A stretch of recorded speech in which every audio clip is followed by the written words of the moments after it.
Nakita ko na po yung susunod na Super Grandmaster ng Pilipinas. At karamihan po sa kakilala kong nakasaksi sa lakas ng batang ito, sinasabi na maaari daw siya na po ang susunod na Grandmaster Wesley So ng Pilipinas. Grabe, no? Ang tanong, marami na po kami coach nakitang ganyan. Yes, may talent, may tira, pero malayong malayo kay Wesley So. Well, eto hindi po ito exaggeration. Ako po, nung na-meet ko itong batang ito, si Marius Constante, 6 years old pa lang po siya, 2023, nung pumunta ako ng Pilipinas dahil namigay po ako ng mga chessboard, chess clock sa mga chess club, and then nag-organize po ako ng mga mini tournament sa isang chess club. Aba, naglaro po ito si Marius. At maniwala kayo sa hindi ito exaggeration. Kinilabutan po ako nung nakita ko siyang maglaro. Kasi 6 years old pa lang siya noon. Even yung kumpare kong Grandmaster na si Grandmaster Darwin Lailo, pareho kami nanonood kasi taga Marikina yun si Daw Pinanonood namin yung laban. Putik, bawat tira niya, nagkakatingin na kami ni Daw. Nagugulat kami, ba't nakikita niya yun? 6 years old lang yun. Aba, ano pang hinihintay natin? Panoorin nyo yung laban, kayong mismo yung sumaksi. And then after natin panoorin yung laban niya mismo, i-analyze natin yung game. Mag-enjoy po kayo. Ayan, so ayan po si Mario, 6 years old pa lang po siya. Ayan, namawag ako ng arbiter kasi nagka-problema Baliktad yung king. Saka queen earlier. 'Di ba? Baliktad. So, nirereklamo niya, baliktad yung pyesa, tumira na. Pero ang ginawa ng arbiter is pinabalik lang po, no? Siguro explain ko lang ng konti 'yon para may matutunan din kayo before we proceed sa video. Pag nag-start po yung game, baliktad yung pyesa, tapos nagkatirahan. Dati after 3 moves, nung time ko na aktibo ako, ang aking pong pagkakatanda after 3 moves, hindi na pwedeng ibalik. Kung ano yung position, assist na. Ganun ang rules dati. Tapos pinalitan nila yan, may number of moves na, tapos to the point na, ang alam ko ngayon, ibabalik mo lang from now on, ngayon, ibabalik mo na lang. Hindi ko sure Correct nyo ako mga arbiter kasi nagbabago-bago rules Anyway, in this case, binalik na lang. Ayun, okay na. So, D4, nag-E6, medyo weird yung opening na kalaban. Na nag-knight F3 lang si Marius. And then nag-B6.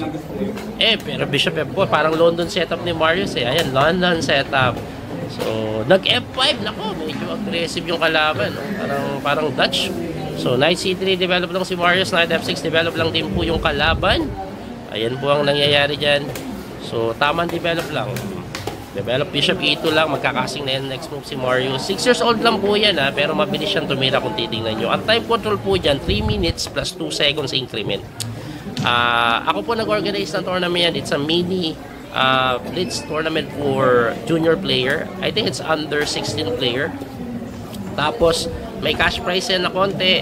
Tapos namigay ako ng chessboard dyan sa chess clock Kasi noong time na yan, dumayo po ako sa Pilipinas para mamigay ng chessboard at chess clock sa mga chess club. Tapos nag-organize ako ng ilang tournament din. Anyway, ayun tumalon yung kabayo, agresibo yung kalaban, nakinain lang ni Marius. Tapos bumalik. Ayun, bumalik yung bishop dyan. C3 lang, na typical setup po, na solid. Nag-bishop E7, develop, tinirahan ng bishop or queen pala sa may B3, hitting the pawn on E6. Ang bilis tinira ni Marius nakakita siya ng weakness sa E6, inatake agad, napilitan depensahan queen to D7. Napadepensa lang, and then nag-rook to D1. Wow plano niya buksan yung D-file, kaya nag-rook D1 yan. Yan po yung ginawa ni Marius. Patingin-tingin pa si Marius. 6 years old. Tingnan nyo, napakalit na bata. Cute niya nga nag-castling. Alright, of course. Kailangan. Ako cute kay Marius nung nakita ko siya Pagdating niya, nakita ko, takbo agad yan. Kasi according to the parents, talaga palang lagi nanonood ng video ko yan. Kaya tuwan-tuwa siya sa akin nung nakita niya. Ako hinag ako niyan Kaya tuwan-tuwa ako. Alam niya naman may anak ako. Anyway, napalit po yung bishop. At dito mangyayari yung talagang magugulat ka Inedit ko pa yan in a way na talagang magugulat ka. Tingnan nyo po. Nag-rook F6. Activating the rook. Diba? Aggressive yung kalaban ano ititira ni Marius? Din E5. Pagka D5, sinara, tinulak. Ang bilis ginawa ni Marius. Pinakain yung Bishop, mga sir, mga ma'am, mga viewers natin. Nung nag-sacrifice siya, nagkahila kami ni Daw. Kasi katabi ko si Grandmaster Darwin Lilo dyan. Pinapanood namin laro habang nag-video ako. Nagkatingin na kami. Ay, pusang gala. Bata pa talaga to. Baka nagpapanggap lang na bata to, ha. Paano niya nakita yung sacrifice na yan? Mamaya explain natin yan sa ating analysis. Bakit hindi kinapture at umiwas lang yung Torre. Nag-sacrifice. Narinig niyo yung boses ko, di ba? Sabi ko, grabe yung bata to. Nag-sacrifice. Gulat ako, 6 years old eh. Parang peking 6 years old eh. Kasi yung level of understanding niya, yung idea niya, napakalalim niya. At ayan po, kusang galaw. Nakita niyo, boom! Binalik ko pa. Tingnan mo, boom!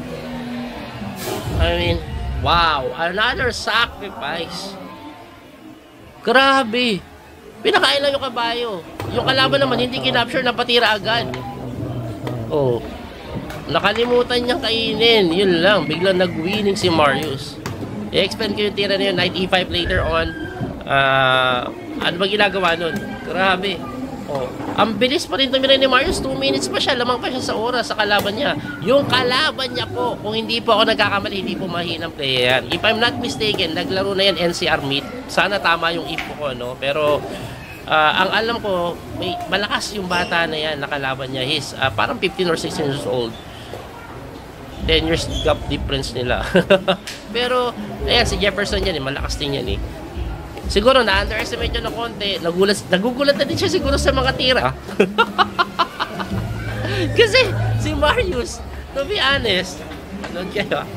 Panamanorin muna natin.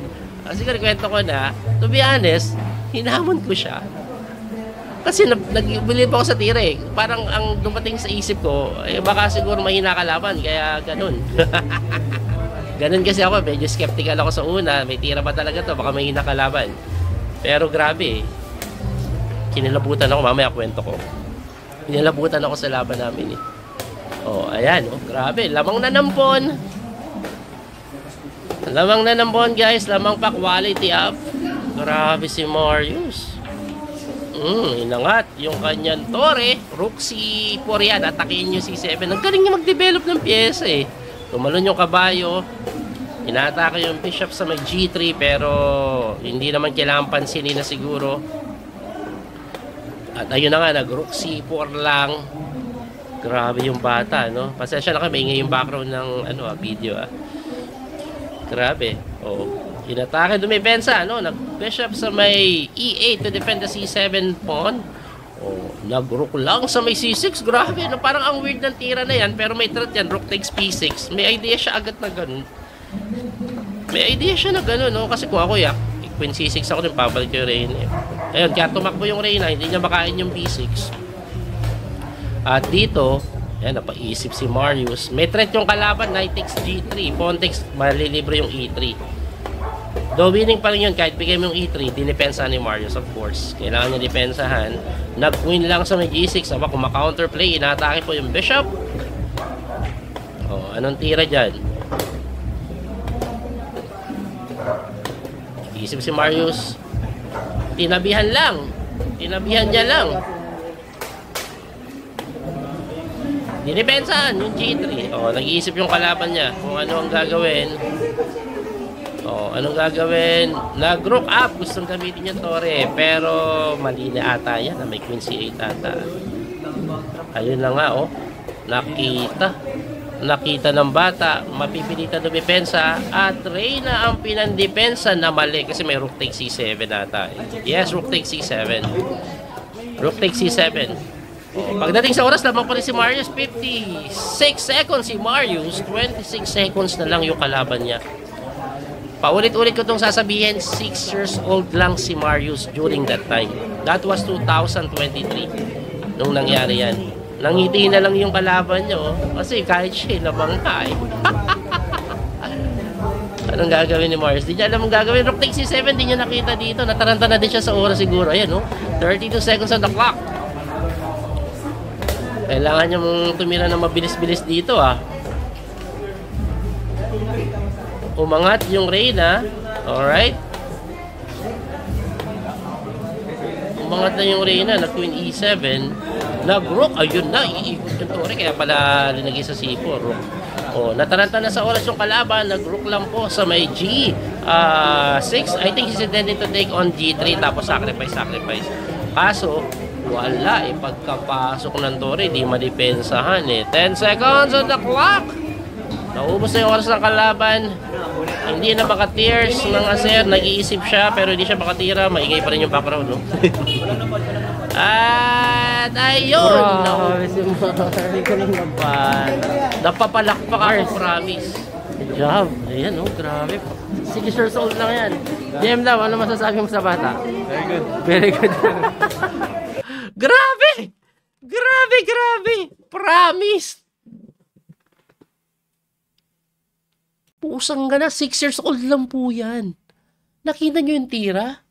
Grabe, oh, analyze natin. Tingnan nyo po. So, D4 yung tinira ni Marius eh. Pagka E6, Knight F3, nag-B6.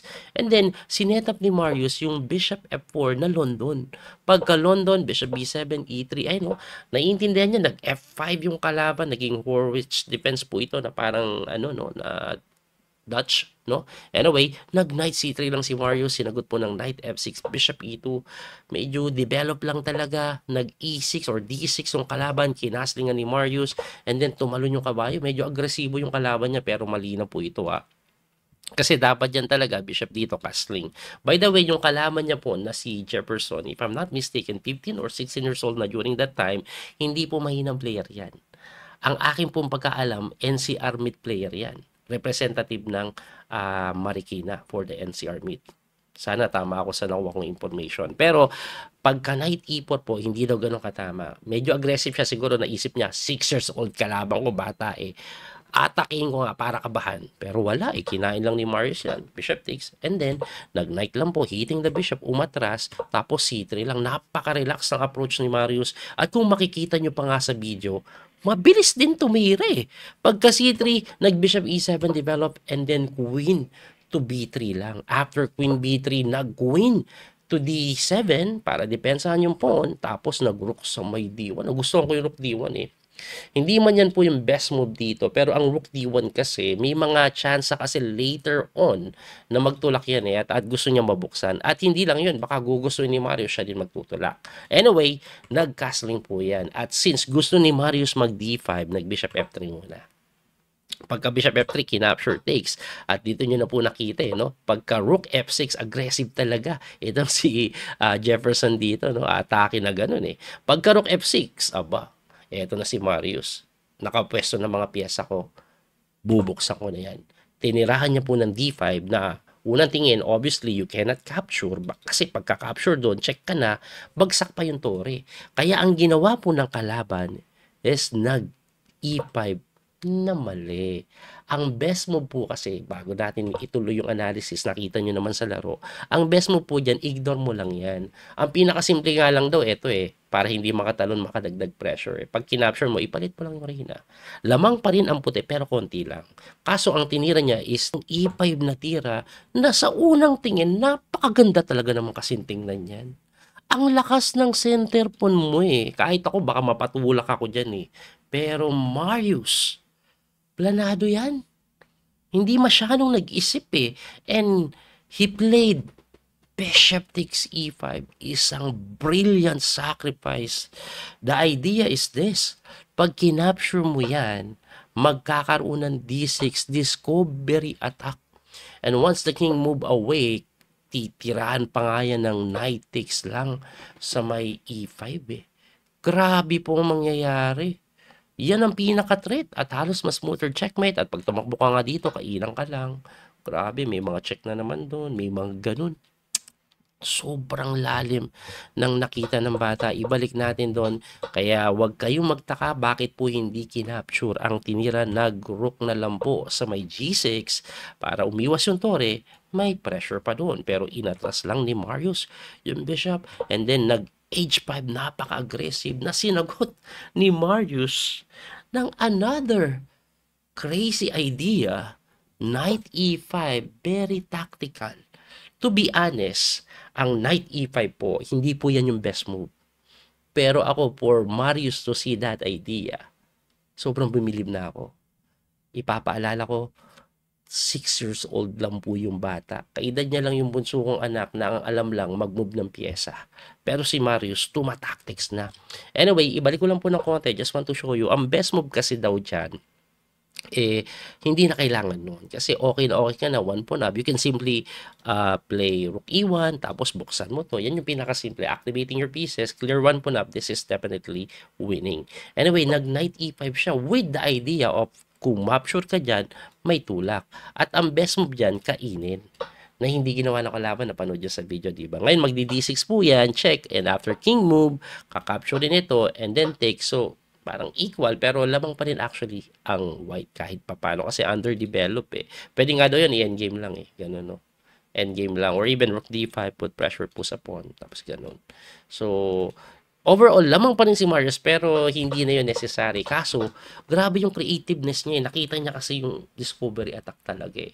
Anyway, yung kalaban, kabigla-bigla, napatakbo.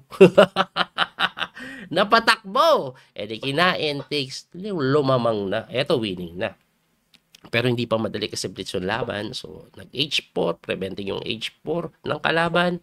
Nag-develop, inatake, tumakbo, inatake Toripon, tumakbo, pumasok. Alam ni Marius yung ginagawa niya to take advantage of the position. Siyempre, dinipensahan yan para madepensahan din yung pawn sa C7, kinapture. Pagka takes, umangat yung Reyna, bumalik yung Reyna, tumakbo yung Tore, umangat yung Tore, gaganito. And dito ako bibilib na naman sa idea ni Marius eh. Kasi gumanon yan, hindi pinansin, gumanon, hitting the rook, tapos nag-bishop e8. After bishop e8, tumira si Marius dito ng rook c6. At yung rook c6, hindi siya best move guys. Ang best move, ipalit mo yung endgame mo eh.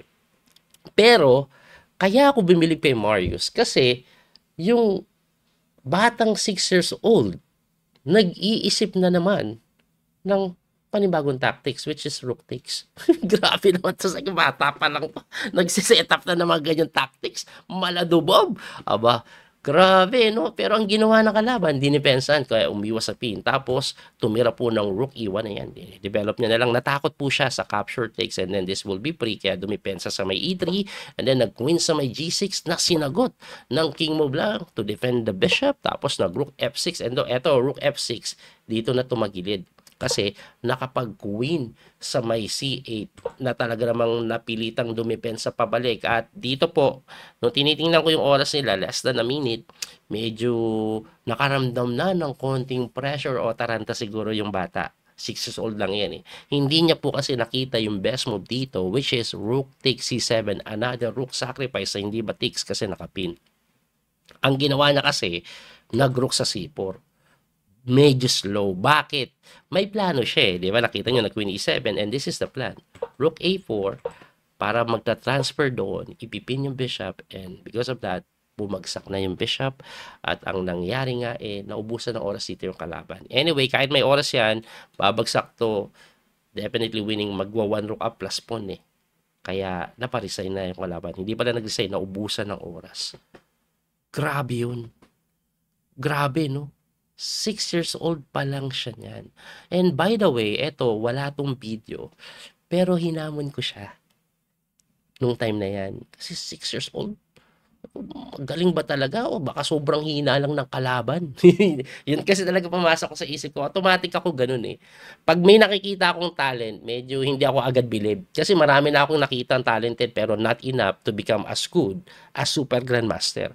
Pero eto, hinamon ko. Alam niyo kung ano nangyari sa laban namin? Pusang gala na 1 pawn down ako after opening. Na 1 pawn down ako.